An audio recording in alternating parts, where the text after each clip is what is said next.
quelle peut être la voix, dans tous les sens du terme, de l'Union européenne? Bonjour Alix Le Bourdon, vous êtes à Bruxelles. On entendait tout à l'heure le ministre français des Affaires étrangères, Jean-Noël Barrot, s'exprimer, rappelant à la fois la menace que représentait le programme nucléaire iranien, mais aussi le fait qu'on n'obtenait rien par la force. Est-ce que les Européens sur le sujet sont sur la même ligne et surtout sont-ils audibles ? Eh bien, écoutez, comme vous l'avez dit aujourd'hui, il y a cette réunion des ministres des Affaires étrangères européens qui s'ouvre à Bruxelles avec un changement d'ordre du jour, puisque cette réunion devait être consacrée aux situations à Gaza et en Ukraine. Mais bien sûr, après les frappes américaines, elle va être largement dominée par l'Iran. Alors la chef de la diplomatie européenne, Kaja Kallas, a appelé hier à une désescalade et à un retour aux négociations. Mais ces appels semblent assez inaudibles de la part d'Européens qui sont marginalisés depuis les frappes américaines, puisque je vous rappelle que ces frappes américaines ont eu lieu après une série de discussions et de négociations entre Iraniens et Européens qui, la semaine dernière, n'ont pas permis de faire évoluer la situation et qui ont amené Donald Trump à estimer que sur cette question, eh bien, les Européens n'allaient pas pouvoir aider. Peu de chances donc que les Européens jouent un rôle majeur, alors même qu'ils avaient été en première ligne lors du processus diplomatique qui avait mené,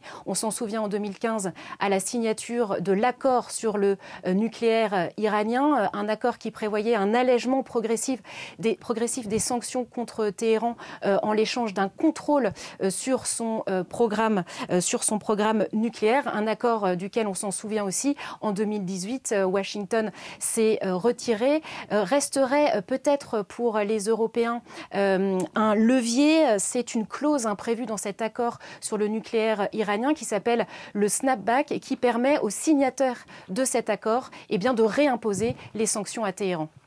Les Européens, et Jean-Noël Barrot l'a évoqué aussi tout à l'heure, on l'a entendu en direct, Alix, aborder une possible réévaluation de l'accord d'association avec Israël dans le sillage de son offensive à Gaza.